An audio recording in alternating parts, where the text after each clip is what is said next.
Do you know what time it is? Can't sleep. Wanna fight? 아군이 당했습니다. I slipped. 영화 캡틴 마블은 캔마의 첫 MCU 데뷔 작품이지만 사실 캔마는 원래 어벤져스 에이지 오브 울트론 속 쿠키 영상으로 먼저 데뷔할 예정이었다고 하는데요. 이 쿠키 영상에서 캔마는 스파이더맨과 함께 첫 모습을 비출 계획이었으나 판권 문제 때문에 데뷔가 미뤄지면서 스파이더맨은 시빌워로 캔마는 단독 솔로 무비로 데뷔하게 되었다고 합니다. 때문에 에이지 오브 울트론 삭제 장면을 보면 마블이 캔마 배우가 확정되고 나면 CG로 합성하기 위해서 준비해두었던 캡틴 마블 대역 배우의 모습을 확인할 수 있습니다. 크리족에게 납치되어 기억을 잃은 캔마가 지구에서 기억을 되찾아간다는 현재의 스토리와 다르게 초기 각본에서의 캔마는 단순히 지구에 불시착한 크리족 전사를 구해주는 과정에서 능력을 얻게 된다는 스토리였다고 하는데요. 허낙 감독은 역대 최고의 슈퍼히어로 영화 중 하나인 그린 랜턴과 똑같이 주인공이 둘 다 파일럿이고 둘 다 외계 종족에게 특별한 힘을 얻으며 무엇보다 둘 다 초록색 옷을 입고 있다는 게 너무 비슷한 것 같다며 지금의 이야기로 수정했다고 합니다. 영화 속 등장했던 젊은 시절 닉 퓨리와 풋풋한 신임 요원 필 콜슨의 모습은 마블이 디에이징 기술을 이용해 연출한 것인데요. 콜슨 역의 클라크 그레그는 대충 10년 정도 어리게, 그리고 닉 퓨리 역의 사무엘 잭슨은 25년에서 30년 정도 젊게 만들었는데 사무엘 잭슨이 워낙 동안이어서 디에이징 작업을 하는데 꽤나 수월했다고 합니다. 다만 머리카락은 디에이징하기 힘들어서 가발을 씌우고 촬영했다고 하죠.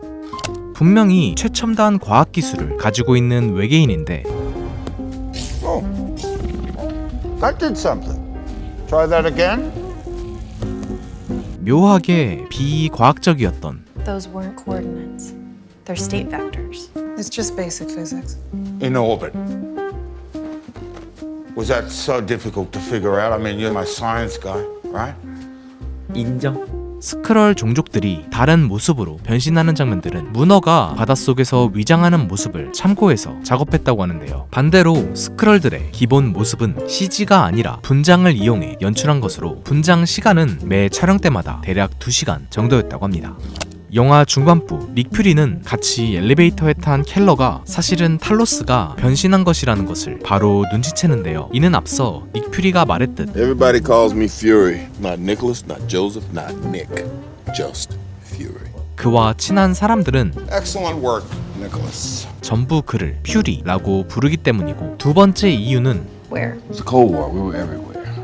Belfast, Bucharest, Belgrade, Budapest. I like to be his second make him right. 과거 닉 퓨리는 알파벳 B로 시작하는 지역만을 담당했기 때문에 그가 과거에 하바나에서 작전을 수행했었다는 Do a pincer move like we did in Havana.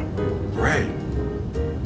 Like we did in Havana. 거짓말에 탈로스가 바로 속아 넘어갔기 때문입니다. 참고로 닉 퓨리가 과거 B로 시작하는 지역을 담당했다는 사실은 이미 캡틴 아메리카 윈터 솔저에서 That photo was taken 5 years after Nick and I met when I was in State Department in Bogota. 먼저 예고된 바 있습니다. 캔마와 닉 퓨리가 탈출할 때 이용한 비행선은 쿼드 제스로 어벤져스에서 늘상 등장했던 비행선 퀸 젯의 프로토타입 버전인데요. 재밌게도 캔마가 탄 쿼드 젯의 좌표와 어벤져스 1편에서 어벤져스 멤버들이 탔던 퀸 젯의 좌표는 서로 같은 좌표인데, 이는 마블이 실수로 같은 소품을 반복 사용하다가 발생한 오게티라고 합니다. You know, you really should be kinder to your neighbors. You never know when you're gonna need to borrow some sugar. 빌런인 줄 알았던 탈로스가 사실은 같은 편이었다는 게 드러나는 장면에서 탈로스의 이 구도는 많은 분들이 사무엘 잭슨이 출연했던 타란티노 감독의 영화 펄프 픽션을 오마주한 것으로 알고 계신데요. 허나 영화의 공동감독 라이언 플렉이 직접 밝히길 실은 타란티노 감독의 영화 저수지의 개들을 오마주한 것이었다고 합니다. 누가 봐도 그냥 귀여운 고양인 줄 알았는데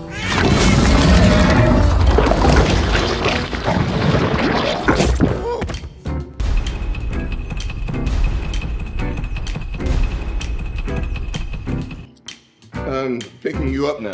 알고 보니 공포 그 자체였던 외계 종족 플러크는 감독 피셜로 캡틴 마블의 약 50% 정도 되는 힘을 가지고 있다고 하며, 원작에선 플러큰의 뱃속엔 다차원 우주가 연결되어 있어서 플러큰의 입안으로 들어가면 평행 우주로 이동하는 것도 가능하다고 하는데요. 영화 속 등장한 이 플러큰의 이름 What's your name, huh? What's your name?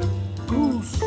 구스는 영화 탑건의 등장인물인 구스에게 따온 것으로, 몰래 제작 초기엔 구스는 아주 잠깐만 등장할 예정이었으나 구스의 디자인 초안을 본 마블의 수장 케빈 파이기가 구스의 비중을 200% 이상 늘리라고 명령한 덕분에 분량이 늘어났다고 하는데, 영화 속 구스를 연기한 고양이는 총 4마리로 강아지들과는 다르게 고양이들은 사람의 말을 진짜 개무시하기 때문에 일일이 장면에 따라 훈련시킬 순 없고, 점프만 하는 고양이, 천천히 걷기만 하는 고양이, 애교만 부리는 고양이 등 4마리가 서로 각자 다른 역할을 맡아서 연기했다고 합니다. 참고로 당연히 영화 속 구스의 위험한 장면들은 전부 고양이 모형을 들고 먼저 연기를 한 이후 CG를 이용해서 연출했다고 하며, 재밌게도 영화 속에선 Oh my God! Get that thing away from me! How'd that get in here?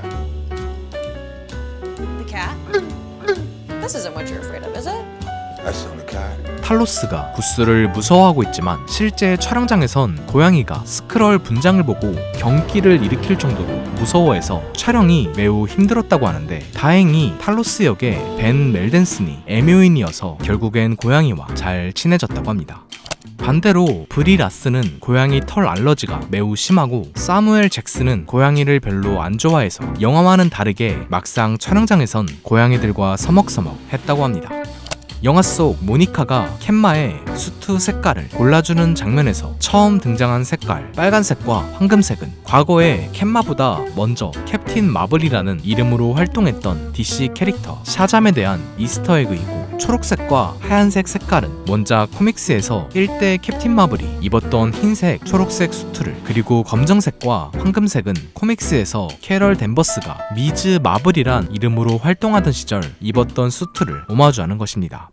영화의 흑막이었던 크리족을 지배하는 AI, 일명 슈프림 인텔리전스는 영화 속에선 아무도 본 모습을 알 수 없고, No one can look upon the supreme intelligence in its true form.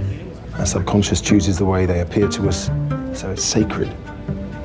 It's personal. 자신이 가장 경외하는 대상의 홀로그램으로 등장하고 있지만 원작에선 그냥 거대한 초록색 덩어리 같은 외형을 지니고 있는데요. 삭제 장면에 의하면 원래 마블은 원작 속의 모습을 영화 속에 그대로 집어넣으려 했지만 영화 분위기와 맞지 않는 것 같아 최종 편집 과정에서 삭제했다고 합니다. 참고로 윤로그는 가장 경외하는 대상이 자기 자신이어서 삭제 장면 속 그가 슈프림 인텔리전스를 만나는 장면을 보면 슈프림 인텔리전스가 윤로그의 모습을 하고 있는 것을 확인할 수 있습니다. 영화 후반부 크리족 병사가 닉 퓨리를 체포하는 장면에서 이 크리족 병사는 사실 탈로스가 몰래 변신한 것인데, Let it go. Just like a banner. 때문에 전 장면을 유심히 보면 탈로스는 구스를 무서워하기 때문에 구스를 집어들 때 잔뜩 겁먹어서 찝찝해하는 디테일을 발견할 수 있습니다. 캡틴 마블의 각성으로 크리족과 로난이 전부 도망간 후에 그녀와 일행들이 저녁 식사를 하는 장면에서 탈로스는 앞서 자신이 변신했던 켈러로 다시 한번 변신해보고 싶다는 대사를 하는데, I could go back to being your boss. Please don't. Come on, I love sporting his beautiful blue eyes. 이는 사실 배우 벤 멜덴슨이 탈로스와 켈러 두 역할을 모두 연기한 것을 이용한 일종의 배우 개그입니다. 또한 이때 닉 퓨리와 모니카의 이 대사는 I'll be back before you know it. Maybe I could fly up and meet you halfway. Only if you learn to glow like your Auntie Carol. 후의 드라마 완다비전에서 모니카가 완다의 장벽을 지나갈 때 Maybe I could fly up and meet you halfway. 다시 한번 등장하기도 했습니다. 이후 캔마가 닉 퓨리에게 위급할 때 사용하라며 건네준 수신기는 앞서 캔마가 뺏어간 닉 퓨리의 수신기를 돌려준 것인데, 이때 수신기에 부착되어 있던 이 칩은 영화 초반부 캔마가 공중전화기에서 은하계 밖에 있던 욘로그와 통화할 때 사용했던 그 칩입니다. 캔마가 우주 밖으로 떠난 후 지구에 남겨진 닉 퓨리는 캔마의 공군 시절 사진을 바라보다가 그녀의 호출부호 콜사인 어벤저를 보고는 기존에 적혀있던 프로젝트 수호자 계획을 어벤져스 계획으로 변경하는데요. 이는 결국 닉 퓨리는 어벤져스라는 집단을 단순히 단어의 뜻인 복수자들로 계획한 것이 아니라 지구를 지키는 수호자들로 계획했었다는 것을 보여주는, 즉 어벤져스는 단순 복수심에 불타한 히어로들이 적들을 물리치는 집단이 아니라 애초에 처음부터 지구를 지키는 수호자들이었다는 것을 상징하는 장면입니다.